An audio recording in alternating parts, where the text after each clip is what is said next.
The first time I saw Michael, my heart did a quiet somersault. It was a college seminar, both of us chasing extra credits, him a business major with sharp questions, me a literature nerd scribbling notes. When he challenged the professor with a bold point about ethics, I couldn't look away, his confidence, his easy smile.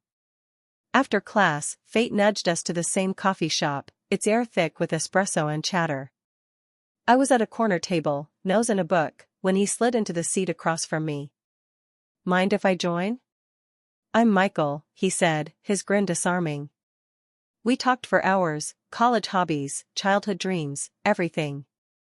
I shared my strict upbringing, my parents' free-thinking ways pushing me to question the world. "Mir gar mein sab kuch debate," I laughed. Michael sipped his latte, eyes twinkling. "My parents? Deeply religious. We're from different planets.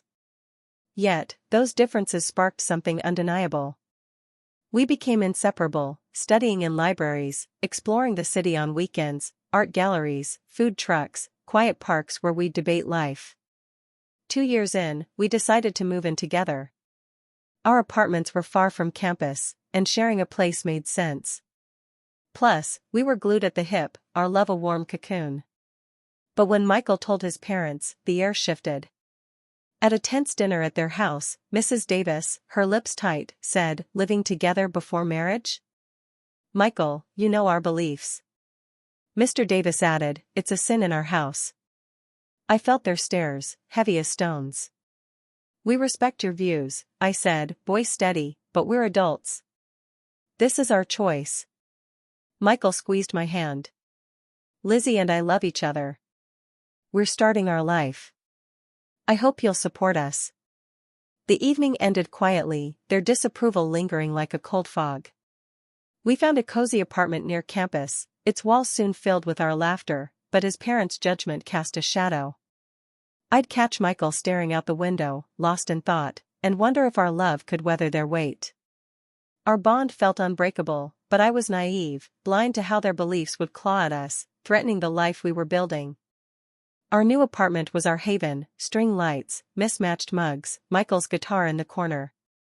Days were filled with late-night study sessions and lazy breakfasts, but his parents' disapproval hung like a storm cloud. One evening, Mrs. Davis showed up unannounced, holding a pie, her eyes scanning our space with a critical glint. "Just checking on you," she said, lips pursed. "We're great," I replied, forcing a smile. She sat, pie on the table, and asked, "This is temporary, right? You'll marry soon?" Michael shifted. "We haven't decided, Mom." Her sigh was heavy, her gaze judgmental. As weeks passed, her visits grew frequent, each laced with comments, our messy counters, our unconventional life.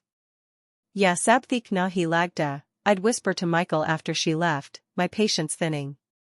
Our carefree dates, movie nights, walks by the river, began to carry a shadow. Michael's parents wanted marriage, a church, vows we weren't ready for. One night, while chopping vegetables in our tiny kitchen, Michael said, "Lizzie, ever thought about a wedding?" I froze, surprised. "Like, for us? Are you proposing?" He rubbed his neck, sheepish. "Not exactly. I want to marry you someday, but maybe a ceremony would get them off our backs." I sighed. A wedding without papers? It wasn't my dream, but I saw his strain. "All right," I said, "but our way, small, no big church." He grinned, relief clear. "Deal." We planned a simple outdoor ceremony, hoping it would quiet their judgment. But I felt a knot in my gut, wondering if we were bending too far, if their weight would ever lift. Planning our ceremony was a whirlwind. We chose a sunlit park, invited close friends, and picked wildflowers for my bouquet. I wanted it simple, ours, a white dress, Michael in a suit, no legal papers, just love. When we told his parents, Mrs. Davis raised an eyebrow. "An outdoor wedding? Unconventional, but, if you're committed, we'll support it." Mr. Davis nodded. Commitment matters. Their subdued approval felt like a small victory, but I sensed their expectations lurking. The wedding day sparkled, blue skies, laughter, our friends cheering. I walked to Michael, heart full, his smile anchoring me. We exchanged vows we wrote, promising love, not tradition. Even his parents smiled, Mrs. Davis teary, Mr. Davis clapping Michael's shoulder. At the reception, Mrs. Davis pulled me aside. "Lizzie, I'm sorry," she said, voice soft. "We've been hard on you. Seeing you today, I see your love is real." I smiled, touched. "Thank you, that means a lot." We danced under fairy lights, hope blooming. I thought we'd won them over, that our fake wedding had built a bridge. But as we drove home, Michael quiet, I wondered if their approval was fleeting. "Sabthi ko jayega, na?" I asked, squeezing his hand. He nodded, but his eyes were distant. Our love felt stronger, but I didn't know their acceptance came with strings, ones that would soon tangle our lives. Our wedding's glow faded fast. Michael's parents started dropping by unannounced, casseroles in hand, smiles too tight. "Just thought you'd need dinner," Mrs. Davis would say, eyeing our cluttered kitchen. "You're so busy, bet you don't cook." I'd force a smile, sensing her judgment. Their visits grew frequent, weekly, then daily, each laced with advice we didn't want. "Why's the house messy?" Mr. Davis would ask, "or ever cook something nutritious?" Their words stung, cloaked in concern. One day, I came home exhausted to find Mrs. Davis reorganizing our bookshelves. "What are you doing?" I asked, stunned. "Just tidying," she said, as if it was normal. Michael, holding tea, shrugged. "Mom's helping, Lizzie." I snapped, "This is our home. We didn't ask for help." Mrs. Davis's eyes watered, but I felt suffocated. Our sanctuary was no longer ours. Their help felt like control, their presence erasing boundaries.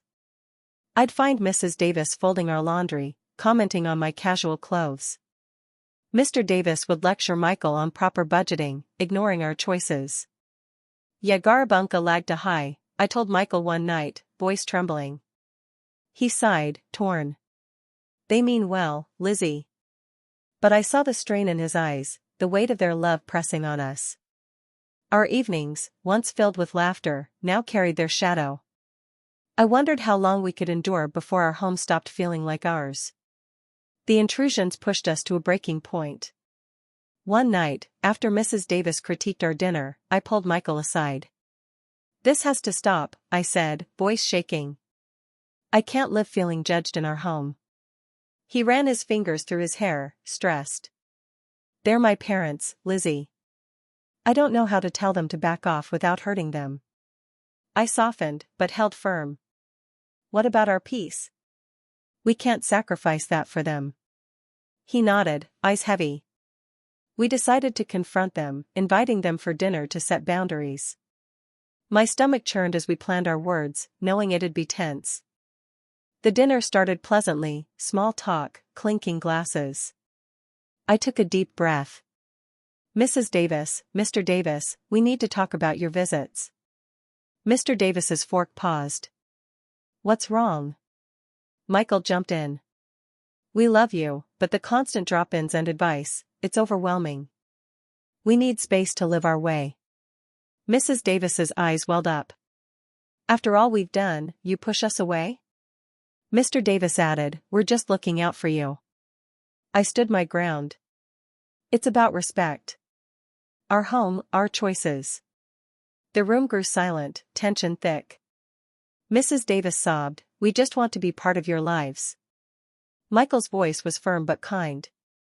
"We love you, but this is our life." They left, hurt, and I felt relief mixed with dread, wondering if we'd fractured their bond forever. After the confrontation, our home felt eerily quiet. No more surprise visits, no casseroles, no unsolicited advice. The silence was a relief, but also a weight. Michael's parents hadn't called or texted since that night. I'd catch Michael staring at his phone, hoping for a message, his face torn. One evening, on our couch, he asked, "Were we too harsh, Lizzie?" "They're my parents." I took his hand. "We weren't harsh. We set boundaries. They'll come around." He sighed, unsure. I hope so. The quiet felt like freedom, but also loss, a reminder of the cost of standing our ground. To escape the tension, I started browsing property listings, dreaming of a fresh start. One day, a house in a nearby town caught my eye, big garden, airy rooms, far from this drama. Michael, look, I said, showing him the listing. It's beautiful, he said, surprised. But move? Leave everything? I nodded. Maybe we need a place that's just ours, no shadows. We debated for days, the idea both thrilling and scary. Using my grandmother's inheritance, we visited the house. It was perfect, quiet, open, a blank slate. This could be home, Michael said, smiling. We signed the papers, hearts racing, hoping distance would heal the strain. As we packed, I wondered if moving would truly free us, or if their influence would follow. Our new home was a dream, birdsong mornings, starlit evenings, no knocks at the door. We settled into a routine, cooking dinners, planting herbs, our love rekindling in the quiet. This was the best decision, Michael said one night, clinking glasses. I smiled, feeling peace. Han, ya humaragar hai. 4 months, we thrived, the past a distant hum. Until one evening, the doorbell rang. My heart sank as Michael opened it. There stood Mr. and Mrs. Davis, suitcases in hand, smiles too wide. We missed you, Mrs. Davis said, stepping inside. Thought we'd visit. Michael froze. A heads up would have been nice. Mr. Davis shrugged. Can't we see our son's new place? Their visit stretched, 1 night, 2, 3. They settled in, commenting on our decor, suggesting better furniture. Mrs. Davis cooked, rearranging our kitchen, her presence heavy. I pulled Michael aside. We can't do this again. We moved to escape this. He sighed. They're my parents, Lizzie. I can't throw them out. I felt trapped, our peace slipping. One night, Mrs. Davis overheard us. Are we a burden? She asked, tears in her eyes. I wanted to scream, but held back. We just need boundaries, I said. Michael looked torn, caught between us. Their suitcases mocked our freedom, and I feared our new start was crumbling under their weight, pulling us back into their control. The tension peaked when Mr. and Mrs. Davis announced their news. Over dinner, Mrs. Davis said, "We've sold our house. We want to live here, with family." My jaw dropped. You what? Michael asked, stunned. Mr. Davis nodded. No need for our old place when you have this lovely home. I felt the walls close in, their plan suffocating. Before I could respond, I grabbed the property deed from my study, my grandmother's gift. This house is mine, I said, voice steady, showing the papers. Not ours, not Michael's, mine. And we never legally married. The wedding was a ceremony, no papers. You're not my in-laws. Mrs. Davis paled, clutching the table. You deceived us. Mr. Davis roared, a sham wedding? You're a sinner, pulling Michael from us. Michael took my hand. We did it our way. We love each other, not your rules. Their outrage grew, Mrs. Davis sobbing, Mr. Davis calling me a witch. But a neighbor's gossip unraveled their lie. Mrs. Carlson, our chatty neighbor, mentioned the Devises never listed their house. I told Michael, and he confronted them. They admitted it, never sold, just wanted to control us. Yejith Kyan? Michael demanded, hurt. Mrs. Davis cried, we wanted our family back. Their deception broke something in him. We stood united, their lies a final straw, pushing us to protect our life at all costs.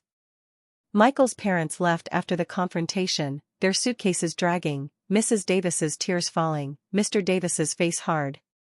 The silence they left was heavy but freeing. Michael was quiet for days, processing their betrayal.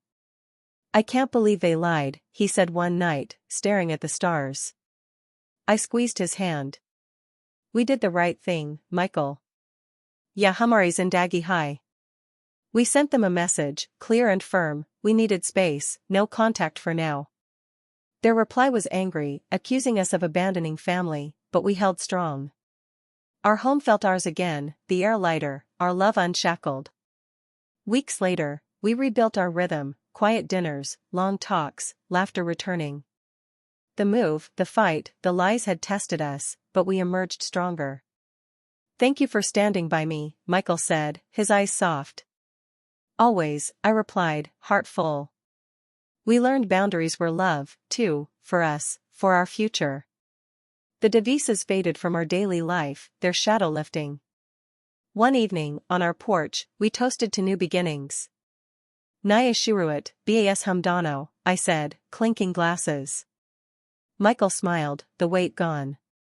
Our journey was tough, but it taught us our love could withstand anything, as long as we fought for it together.